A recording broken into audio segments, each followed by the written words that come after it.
Buenos días, estimados estudiantes de la clase de macroeconomía. Gracias por estar presentes nuevamente en esta sesión.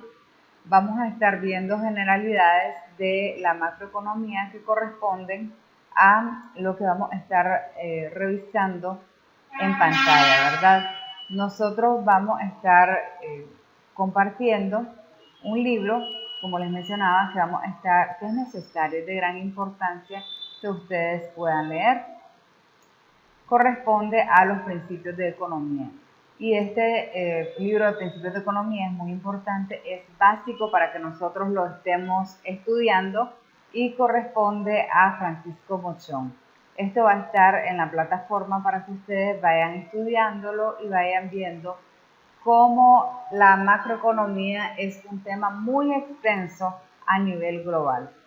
Este escrito pues ha sido también de mucha importancia y es conocimiento básico para que nosotros podamos mantener una mente abierta a todas las disposiciones que corresponden a nuestra función, ¿verdad? Como administradores, como contadores, como economistas, como guías turísticos o personal calificado y cualificado para hacer diversos trabajos en cuanto a lo que corresponde a la macroeconomía. Todas las ramas que se están basando en la macroeconomía pues son muy importantes porque eso requiere un movimiento. Ahora ustedes pueden ver acá el índice, que es muy importante, ¿verdad? Habla acerca del capítulo número 1 de los conceptos básicos como los objetivos de la macroeconomía, los instrumentos macroeconómicos, el Producto Interno Bruto. Todo esto son cuestiones, las exportaciones también, que tienen mucho que ver, y la importación, son cuestiones básicas que nosotros debemos saber cuando hacemos un estudio macroeconómico. Les voy a solicitar también que estén siempre atentos, ¿verdad?, a toda la información que nosotros vamos a estar dando en plataforma para que así podamos agrandar nuestros conocimientos, como videos, presentaciones y parte de este libro. Ahora hay un concepto importante, si ustedes se fijan, aquí está como lo primordial o la idea principal de lo que nosotros ya conocemos como macroeconomía, y lo importante es que traemos una base de lo que es la macroeconomía. La macroeconomía, nos menciona este autor, que tiene diversos conceptos, pero hay una esencia. Y este se ocupa del estudio del funcionamiento de la economía en su conjunto. Si tiene ese concepto, ¿verdad?, también tiene un propósito. Y este propósito es obtener entonces la visión simplificada de la economía. Pero esto al mismo tiempo permite conocer y actuar sobre el nivel de la actividad económica de un país determinado o conjunto de los países. Recuerden que cuando nosotros hablamos de conjunto de países nos referimos a los bloques de los países que están siendo interlazados, ¿verdad?, o que tienen una relación socioeconómica, sociopolítica, que tiene características que les conviene a todos los integrantes de los bloques de los países.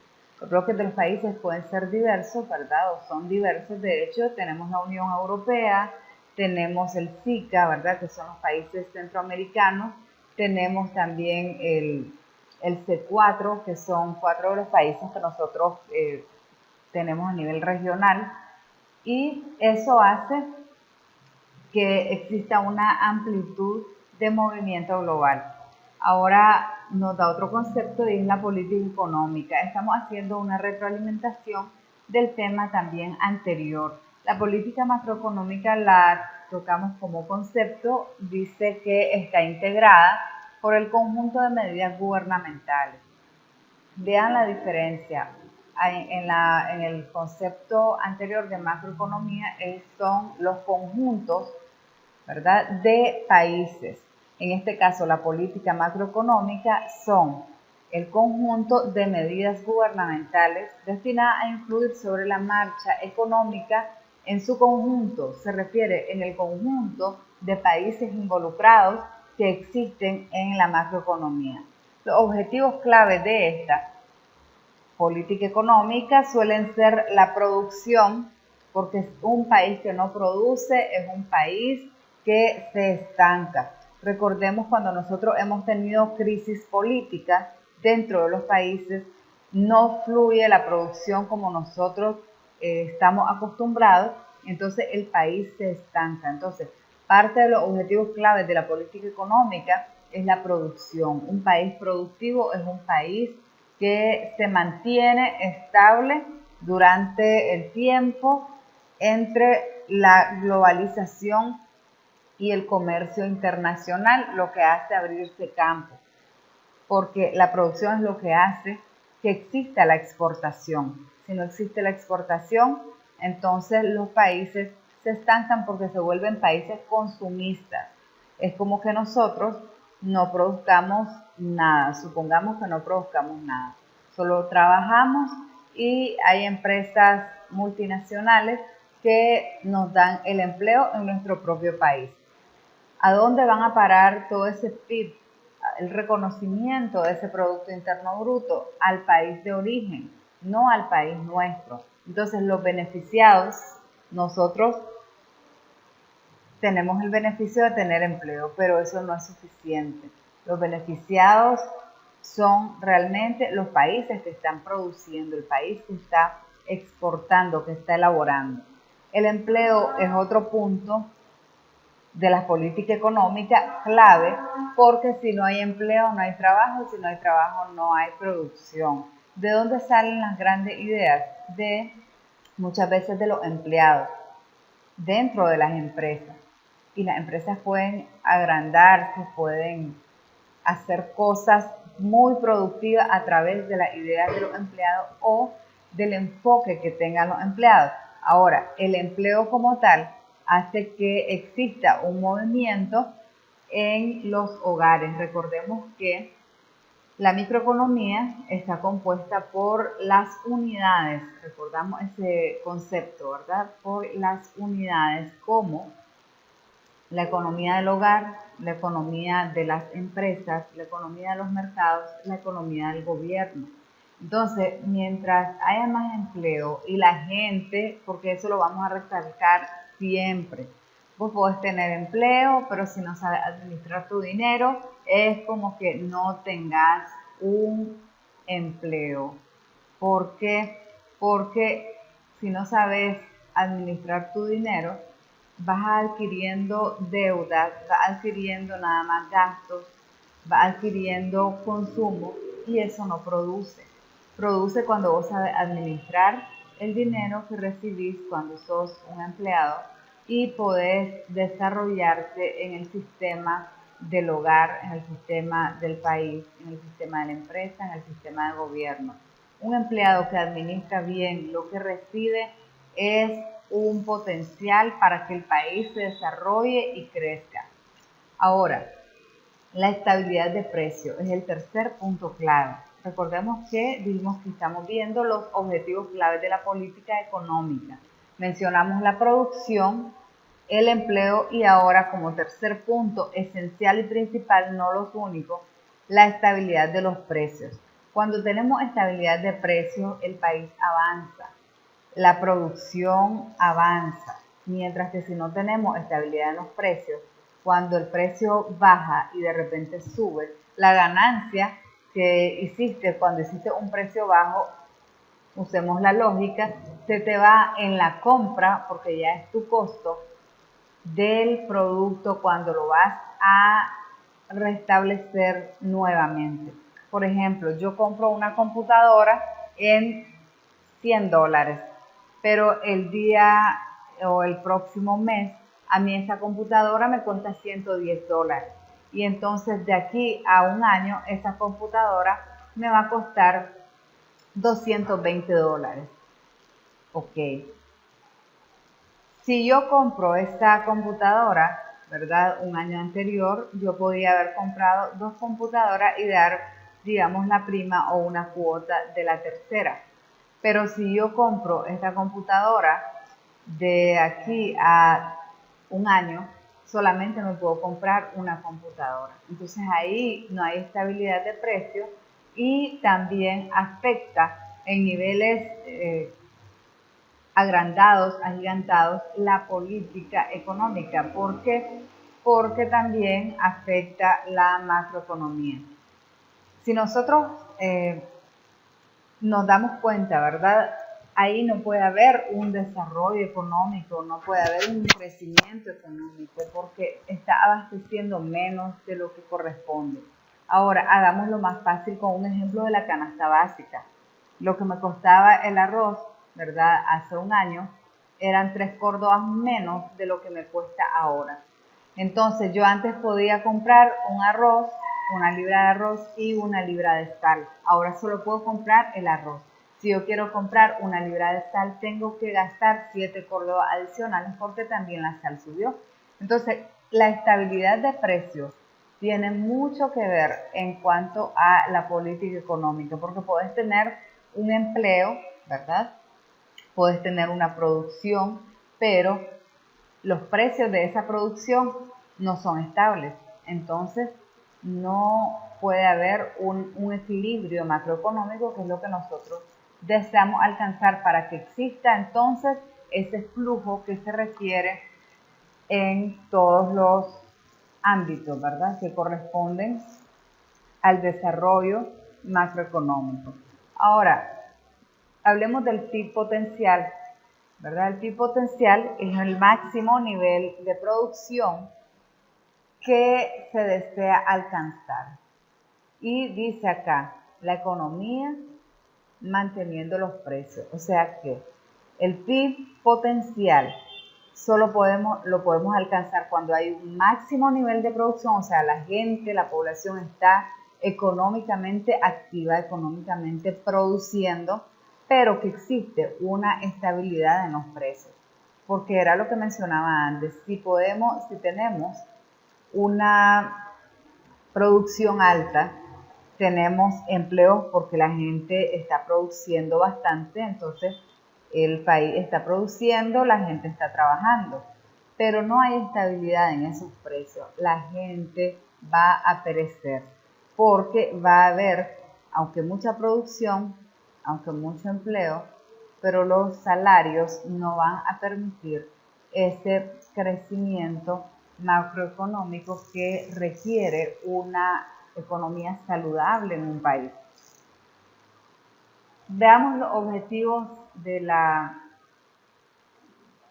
producción nuevamente, solamente para recalcarlos.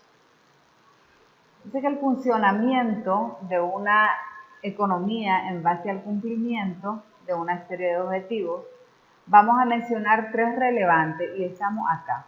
El número 1 es el crecimiento de la producción, número 2 el empleo, número 3 la estabilidad del precio. Ojo ahí porque lo estamos recalcando. ¿Por qué lo estamos recalcando?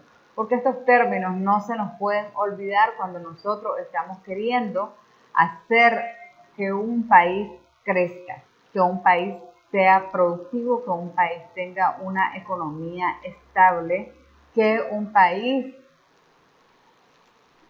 y sus ciudadanos, ¿verdad?, tengan un fortalecimiento en cuanto al crecimiento y al desarrollo económico. Vamos a hablar acerca de la tasa de desempleo. Y aquí tenemos, ¿verdad?, una fórmula y es número de parados, ¿verdad?, número de gente, número de empleos, digámoslo así, entre la población económicamente activa por 100.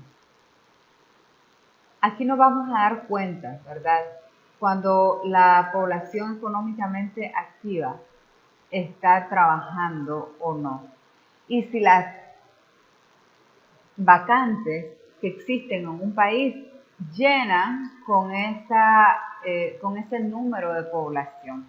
Ustedes pueden creer eso, eso sería ideal, porque no habría desempleo, habría una comunicación social, económica creciente Y pues sería súper maravilloso, ¿verdad? Porque ahí sí que nosotros tendríamos con ciudadanos, recordemos, con ciudadanos que saben manejar bien su dinero, que administran bien su dinero, tendríamos las tasas cero de población que vive en extrema pobreza o en pobreza. Pero realmente no es así, por eso es que se dedica mucho tiempo a estudiar la estadística, a estudiar esos momentos, ¿verdad?, que corresponden a cómo estamos trabajando el PIB en un país. Vamos a mencionar también el tipo de cambio. El tipo de cambio es algo muy importante porque expresa el precio en unidades monetarias nacionales de una unidad de moneda extranjera. En este caso nosotros lo hacemos a través de la moneda estadounidense, ¿verdad? Pero aquí tenemos un dato muy importante que desde 1999 España entró a formar parte del grupo de países de la Unión Europea. Este puso en marcha la moneda única, el tipo de cambio es el euro, y esta fluctúa lideradamente o libremente frente al resto de las monedas. O sea que España ya tiene un tipo de cambio oficial de acuerdo a su propia moneda. Para que estemos ahí, ¿verdad? Claro. Hubo, lógicamente, ciertas bajas en esto. Hubo, producto de eso, una crisis, ¿verdad?, político-monetario, y eso afecta grandemente a la economía de los países europeos, del continente europeo.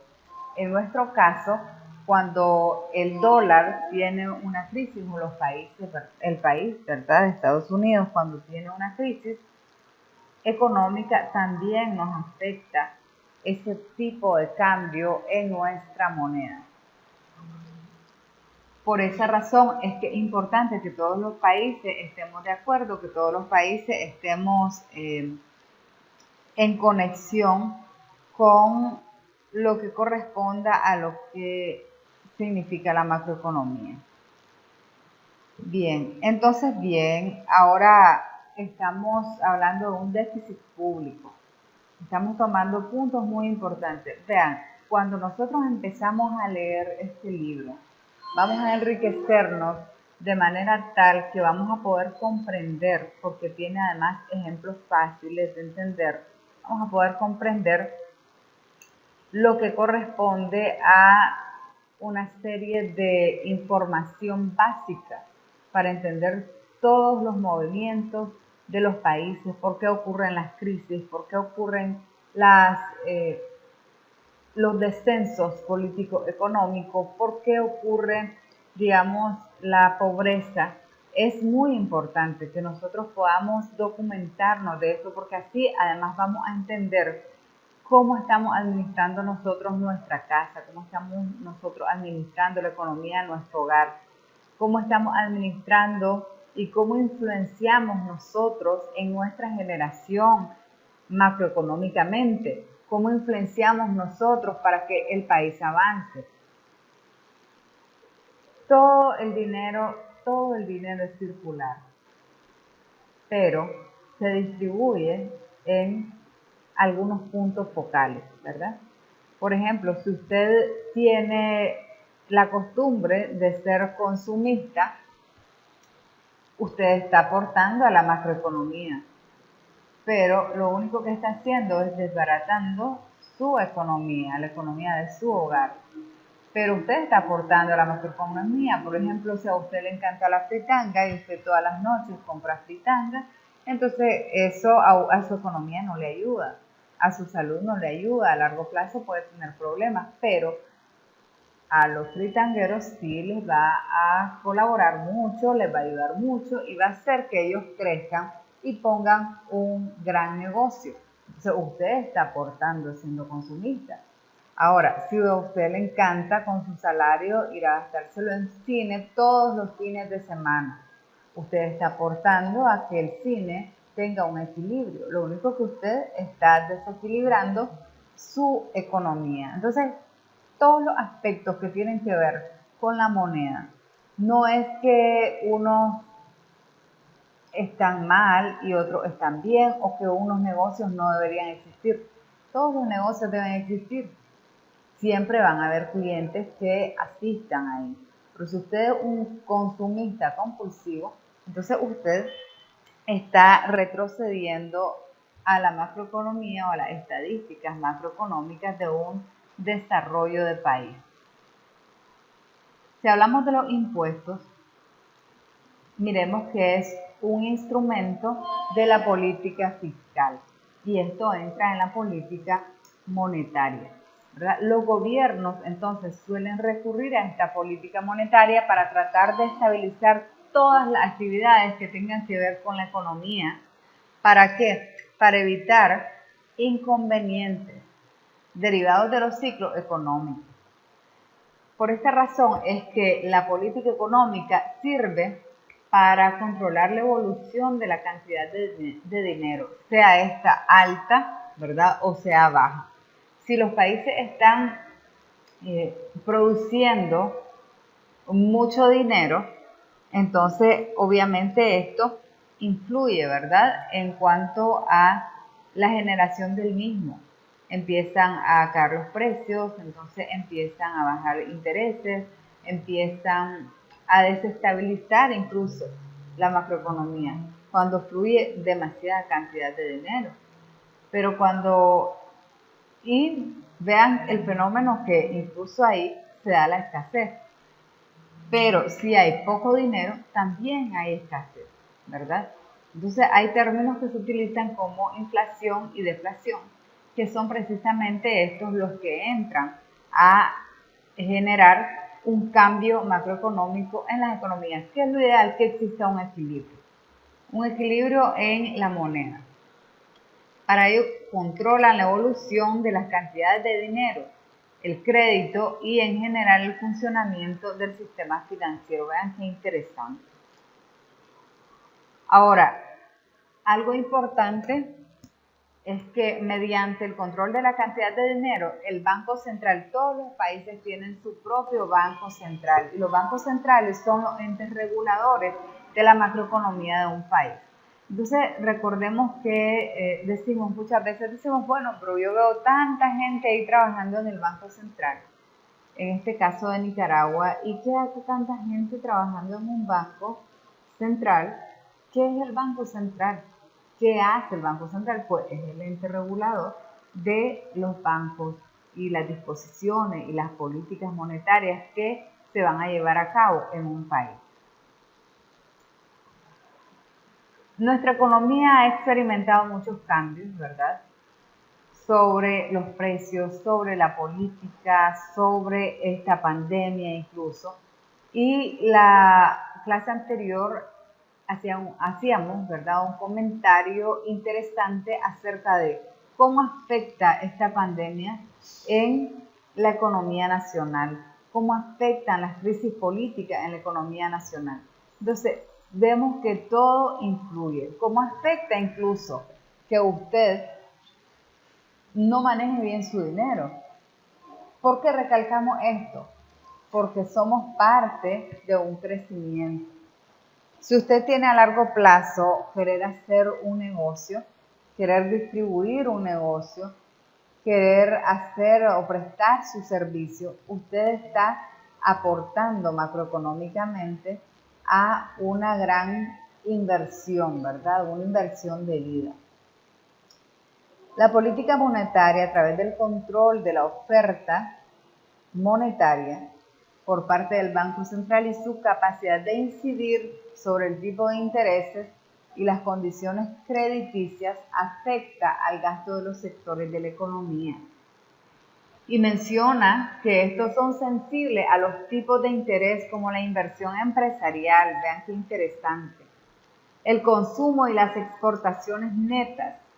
Y de esta forma, la política monetaria influye tanto en el PIB efectivo como en el potencial. Recordamos que en un inicio estamos hablando en el PIB potencial, ¿verdad? así como en los precios. Algo importante que mencionamos anteriormente es que la política fiscal se refiere a las decisiones del gobierno sobre el nivel del gasto público y los impuestos. Ya revisaron eso, ¿verdad? ¿Qué es el gasto público? El gasto público tiene que ver con las compras del Estado. ¿Y qué compras puede hacer el Estado? Bueno, hacen muchas compras, tanto hablemos desde la infraestructura, de los materiales que se necesitan, hasta, digamos, los sectores como los ministerios, la salud, el deporte, la educación, ¿verdad? Todas esas inversiones tienen que ver con el gasto público, añadiendo las personas que trabajan para el Estado, que son los funcionarios públicos, ¿verdad? Incluyendo al presidente, etcétera. Entra en el gasto público. El gasto en bienes y servicios, por ejemplo, ahí mencionamos la construcción de carreteras. En nuestro caso no vamos a hablar de la compra de ferrocarriles, pero sí de las compras incluso de los buses que se utilizan para el servicio público. O, por ejemplo, las inversiones, cualquiera que se haga para esto. Y aquí mencionamos el pago de los funcionarios, ¿verdad? Es una variable a nivel internacional y una de las claves es el tipo de cambio. Generalmente los países adoptan como parte de su política monetaria diferentes sistemas que regulan sus mercados de divisas. Las políticas de tipo de cambio son muy distintas, ¿verdad? De país a país difieren, porque por eso son políticas. Cada cual es soberano para hacer sus políticas, pero lo interesante es que los bancos centrales siempre están de la mano y ustedes pueden leer el banco, lo que se refiere al gobierno de España, ¿verdad? Cómo gestiona, y pueden leer cómo lo hace Estados Unidos y van a ver que no difiere mucho de las políticas que también hacemos acá a nivel centroamericano o a nivel suramericano. Siempre, por eso son políticas, ¿verdad? Porque están interrelacionadas y son para ser aceptadas. Las políticas de tipo de cambio son muy distintas. En algunos países optan por dejar que los tipos de cambio se determinen por la oferta y la demanda en el mercado de las divisas. Interesante, como el caso de los países de la zona euro, mientras que en otros se establece un tipo de cambio fijo frente a otras monedas. Interesante, porque como les mencionaba, cada estado es soberano. Y las políticas de oferta proporcionan los incentivos al trabajo y a la producción, así como la incorporación de las mejoras tecnológicas. Vamos a dejar de compartir pantalla. Pueden ustedes tener la palabra si ustedes desean informarse acerca de esto, ¿verdad? Si tienen alguna consulta, por favor, yo quiero escucharles. Y además, si tienen algo que mencionar, ¿verdad? Si tienen algo que consultar, algo que comentar, estamos abiertos para que ustedes puedan hacer sus consultas. En este caso, quiero escuchar a Alex Amador para recordar, ¿verdad?, a qué corresponde el concepto entonces de macroeconomía, cuál es su esencia. Y para esto tiene que activar su micrófono. Vamos a escuchar la intervención también de José Rodolfo y de Juan López. Henry Lacayo y Christopher. Pueden activar sus cámaras para participar. Recuerden, por favor, levantar la mano cuando deseen hacer una participación. Ok. Es maestra. Buenos días. Bueno, para mí la macroeconomía estado recibiendo con usted es el crecimiento económico a largo plazo, cómo incrementa la producción de bienes y servicios durante un tiempo determinado. Muy bien, excelente su participación, muchas gracias. Reinaldo, te escuchamos.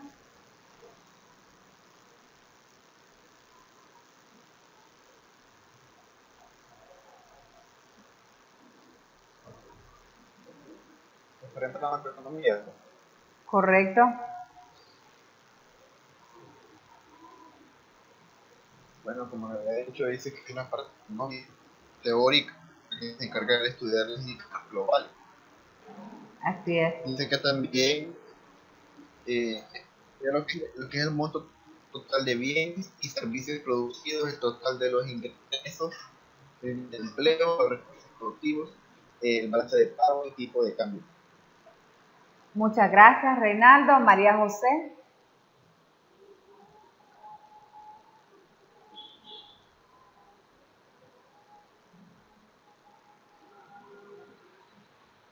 Es interesante, jóvenes, que ustedes están asimilando estos conceptos porque sí son muy importantes para que nosotros mantengamos una información, ¿verdad?, que corresponde a todos los cambios macroeconómicos que se están dando en nuestros países a nivel no solamente de país, sino también a nivel regional y a nivel global. Recordemos que una cuestión interesante que hablamos en la clase anterior es que la macroeconomía corresponde no solamente al estudio de los movimientos que existen en un país, sino que estos aportan a nivel también regional, para que le pongamos ojo a esto, a nivel internacional, ¿verdad?, a nivel global, pero también a nivel de país. Lo que significa que si, por ejemplo, los países de la región centroamericana que nos corresponde a nosotros no llevan una buena macroeconomía, entonces se ve afectada la macroeconomía a nivel regional, ¿verdad? Entonces esto es muy interesante porque también si a nivel mundial los países no llevan una macroeconomía que corresponda realmente a las necesidades de su población, que corresponda al desempleo, que corresponda a la falta de producción. Entonces, preguntémonos ahora, ¿cómo estaría nuestra macroeconomía? Si se descuida el sector educación, si se descuida el sector salud a nivel regional, ¿cómo estaría nuestra macroeconomía a nivel regional o a nivel nacional? Entonces necesitamos realmente estar integrados, saber que estamos integrados como países, ¿verdad? Pero también que cada país tiene una responsabilidad que aporta específicamente, no un grano de arena, que aporta realmente una participación importante dentro de una macroeconomía con todos sus países involucrados. Mencionábamos los bloques de los países, que son los países que están involucrados en toda una correspondencia a niveles, se puede decir grandioso, ¿verdad? Porque es la globalización que nos ha llevado a mantenernos en el tiempo en evolución constante. Recordemos que la tecnología, eso nos ha venido a ayudar grandemente. Miren que ahorita en tiempos difíciles de crisis de salud estamos teniendo esta información que es pertinente, como que estuviésemos en una aula de clase pero desde nuestras casas.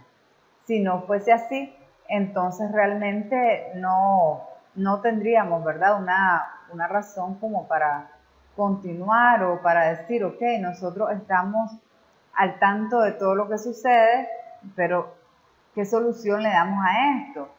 ¿Cómo nos involucramos en cuanto a una macroeconomía? ¿Cómo nos involucramos para dar una solución en respuesta a una crisis que se está presentando, a una amenaza, ¿verdad? Entonces, realmente nos podemos dar cuenta que los países y muchas empresas han tenido información pertinente que todavía no habían puesto en práctica sino hasta hoy. Si no hubiese sido, digamos, una crisis, muchas personas no tuviesen sus negocios ahora. Si no hubiese sido gracias a una crisis, que recordemos que estamos hablando de una amenaza, no hubiésemos entonces despertado esa oportunidad que se estaba presentando en un día determinado, en un caso determinado, para poder nosotros dar una apertura a un nuevo surgimiento de una idea, de un sueño que se vio establecido y se vio realmente maravillado, digámoslo así, ¿verdad? Para dar una palabra o un hipérbole, un énfasis en algo que solamente pudo haber estado en tu cabeza si no hubiese sido gracias a que hay una crisis, a que hay una amenaza.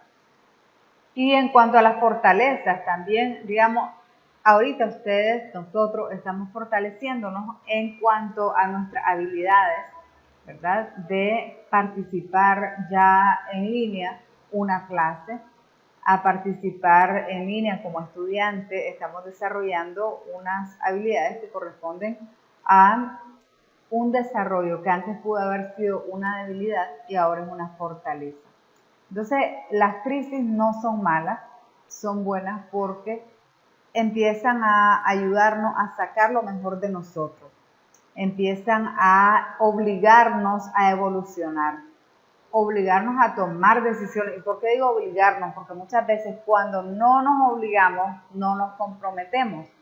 Pero si existe esa necesidad de sobrevivencia, de subsistencia, entonces aquí viene lo bueno y podemos hacer cambios pertinentes en nuestro crecimiento y desarrollo personal. Muchas de las personas que eran compradoras compulsivas hoy aprendieron que eso no le conviene a nadie y que no es tan provechoso ni tan fructífero como ellos creían. ¿Por qué? Porque ya no estamos de repente en medio de una crisis, no podemos salir a hacer esos gastos innecesarios que hacíamos. Ay, me siento deprimida, pero no puedo salir a comprar compulsivamente. Entonces, ¿qué hago? Me quedo en la casa y en algo me tengo que distraer, ¿verdad?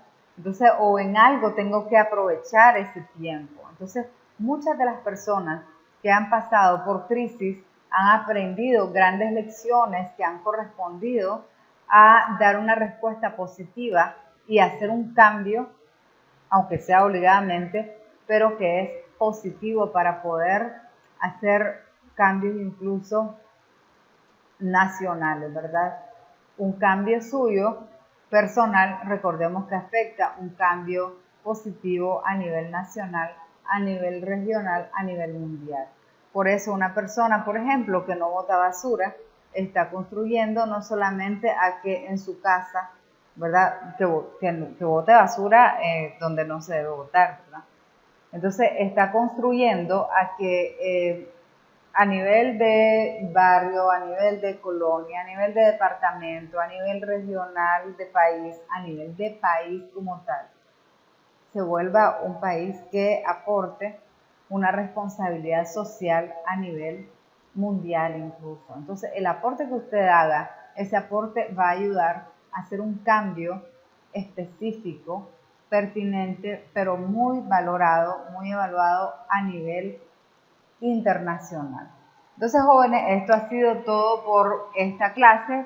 Qué bueno que hayan podido participar, que hayamos tenido las intervenciones de ustedes como estudiantes, porque realmente siempre van a ser necesarias. Siempre de ustedes salen los mejores aportes y les agradezco su presencia. Hoy tuvimos una buena presencia. Me encanta que estén siempre activados. Dios les bendiga, cuídense mucho.